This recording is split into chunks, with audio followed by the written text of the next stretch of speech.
Hello दोस्तों, आपने zombies वाली मूवीज कभी ना कभी जरूर देखी होंगी। फॉर एग्जांपल ज़ॉम्बीलैंड, हमारे बॉलीवुड के गो गोआ गॉन। जिस तरीके से मूवीज में ज़ॉम्बीज को प्रेजेंट किया जाता है, क्या वो उसी तरीके से रियलिटी में पॉसिबल है? क्या वो अभी एग्जिस्ट करता है या वो इन फ्यूचर में जाके एग्जिस्ट करेगा? अगर करेगा तो वो नेचुरली होंगे या आर्टिफिशियल यानी इंसानों द्वारा ही बनाया जाएगा। सो गाइस, इस वीडियो में ज़ॉम्बीज की पूरी कंसेप्ट को हम साइंटिफिक बेसिस के ऊपर समझने की कोशिश करेंगे, यानी हम डिस्कस करेंगे। तो वीडियो को लास्ट तक जरूर देखना। So let's go. हमारा मेन क्वेश्चन है, ज़ॉम्बीज क्या एग्जिस्ट करता है और क्या इन फ्यूचर में एग्जिस्ट करेगा? लेकिन इस पूरी क्वेश्चन को सॉल्व करने से पहले, डिस्कस करने से पहले हमें जानना होगा कि ज़ॉम्बीज एक्चुअली में होता क्या है। देखो, जो मूवीज में दिखाया जाता है ज़ॉम्बीज आर डेड ह्यूमन, यानी ज़ॉम्बीज मरा हुआ इंसान है। लेकिन मेडिकल साइंस कहता है कि आदमी, और आप इंसान कह सकते हो, जानवर कह सकते हो, जो भी कहो, जब एक बार मर जाता है वो कभी दोबारा जिंदा नहीं हो सकता। तो इसी से ही पहला पॉइंट जो मूवीज में बताया जाता है हमें कि ज़ॉम्बीज आर डेड ह्यूमन,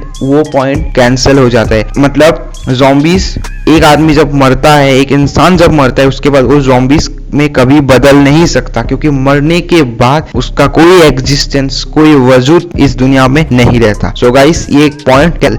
दूसरी पॉइंट पे आते हैं। देखो, दूसरी पॉइंट पे जाने से पहले ज़ॉम्बीज एक्चुअली होते क्या है, मतलब उनकी जो कंसेप्ट है वो क्या है। ठीक है, तो हर मूवी में थोड़ा थोड़ा यूनिकनेस जरूर होता है, बट मेन कंसेप्ट वही है कि ज़ॉम्बीज के पास इमोशंस नहीं होते, उनके पास फीलिंग्स नहीं होता। ठीक है, वो जब भी उनके सामने इंसान दिखते हैं, वो बस उनका मेन मकसद है उसे काटना, आप कह सकते हो खून पीना, कुछ भी कहो। ठीक है, और यूनिकनेस यानी कुछ मूवीज में दिखाया जाता है कि ज़ॉम्बीज स्लो मूव करते हैं, कुछ में दिखाया जाता है कि फास्ट मूव करते हैं, और कभी कभी दिखाया जाता है कि उनके सर पे वार करने से वो मर सकते हैं। देखो, ये मूवीज में यूनिकनेस तो होगा ही, थोड़ा थोड़ा सेम तो नहीं हो सकता, बट जो बेसिक कंसेप्ट है कि इमोशंस नहीं होते, फीलिंग्स नहीं होते, हाँ, ये हर मूवी में सेम है। तो फिर लौटते हैं पॉइंट पे। तो पॉइंट यही है कि ज़ॉम्बीज पे जो इमोशंस और फीलिंग्स वाली चीज है, वो अभी ऐसी कोई चीज नहीं है, ऐसी कोई बीमारी नहीं है जिसके द्वारा इंसान की टोटली फीलिंग ही खत्म हो जाए, टोटली इमोशंस नहीं रहे, वो जानवर से भी बदतर बन जाए। ऐसी कोई अब तक बीमारी भी नहीं है और ऐसी कोई सिचुएशन आज तक आई भी नहीं है। सो आप ये कह सकते कि वो अभी एग्जिस्ट नहीं करता। लेकिन रुको, ये सबको पता है अभी एग्जिस्ट नहीं करता और हमने कभी देखा भी नहीं है, बट क्या इन फ्यूचर में एग्जिस्ट करेगा? देखो, इस चीज की पॉसिबिलिटीज बहुत है। तो जो पॉसिबिलिटीज है, मैं किस आधार पे कह रहा हूँ कि ये पॉसिबिलिटीज है, बात करते हैं। ठीक है, दो पॉसिबिलिटीज है, एक है नेचुरली, दूसरा है आर्टिफिशियली, यानी इंसानों द्वारा ही बनाया जाएगा। तो पहले बात कर लेते हैं नेचुरली कैसे पॉसिबल हो सकता है इन फ्यूचर में जाके।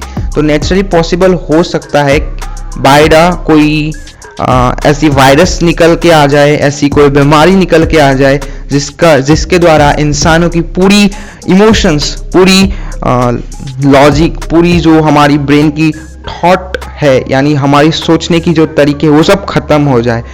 पूरा इंसान एक जस्ट लाइक क्या कह सकते हैं हम, एक पीस बन जाए और सिर्फ उनको सामने वाले को काटना है, उसका खून चूसना, ऐसी कंडीशन हो जाए, उसका कोई मतलब ही ना बचे। ठीक है, तो इसके द्वारा ही ज़ॉम्बीज बन सकते। तो आप मुझे पूछेंगे, तुम किसके आधार पे कहते हो कि फ्यूचर में ऐसा वायरस आएगा, ऐसा कोई बीमारी आएगा, ऐसा कोई नेचुरल डिजास्टर आएगा जिससे इंसान ज़ॉम्बीज में बदल जाए?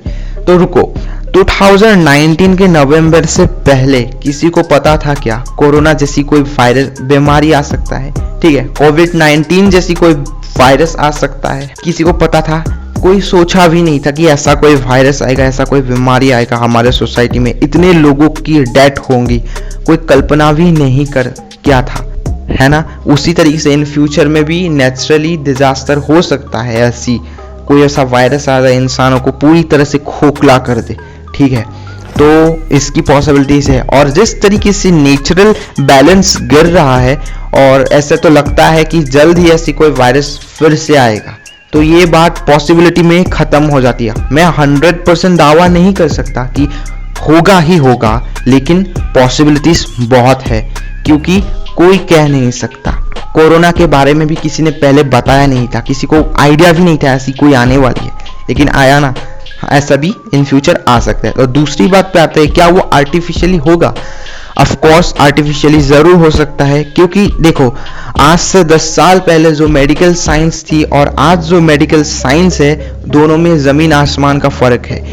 आज की मेडिकल साइंस इतना आधुनिक हो चुका है कि वो बहुत ही कम समय में किसी भी बीमारी को अच्छी तरीके से डिटेक्ट कर सकता है। आज का मेडिकल साइंस इतना मॉडर्न हो चुका है टेक्नोलॉजिकली कि वो किसी भी बीमारी को जड़ से उखाड़ भी सकता है। सो इन फ्यूचर मेडिकल साइंस इतना एडवांस हो जाएगा कि वो इंसानों द्वारा ही ऐसा कोई वायरस क्रिएट किया जाएगा, लेकिन ये किसी बायोकेमिकल वार के लिए भी हो सकता है। ठीक है, ऐसी बायोकेमिकल वार के लिए भी कोई देश, कोई कंट्री अपनी बेनिफिट के लिए ऐसा वायरस क्रिएट करे जिसके द्वारा दूसरे देश को हमला करने के लिए कोई जरूरत ही ना पड़े, सिर्फ वायरस के द्वारा ही उनकी लोगों को मारा जा सके।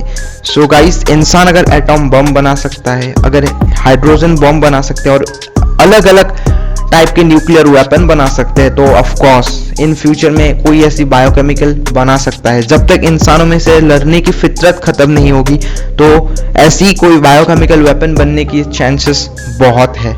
सो गाइस, सारे के सारे पॉइंट पॉसिबिलिटीज में खत्म हो जाते हैं। कोई 100% दावे के साथ मैं कह नहीं सकता, क्योंकि फ्यूचर में क्या है कोई नहीं जानता। तो गाइस, आज ये थोड़ा सा मैंने डिस्कस किया इस बात के ऊपर। बहुत लोग सोचते हैं क्या होगा क्या नहीं होगा, ऐसा हो सकता है क्या, तो इसलिए मैं इस वीडियो को बनाया। सो गाइस, वीडियो को थोड़ा भी इंटरेस्टिंग लगा तो प्लीज़ लाइक करना। नया चैनल है, नया स्टार्ट है, मैंने नया स्टार्ट किया। सो गाइस, प्लीज़ सब्सक्राइब ज़रूर करना। तो फिर मिलेंगे ऐसी अमेजिंग वीडियो के साथ, तब तक के लिए गुड बाय।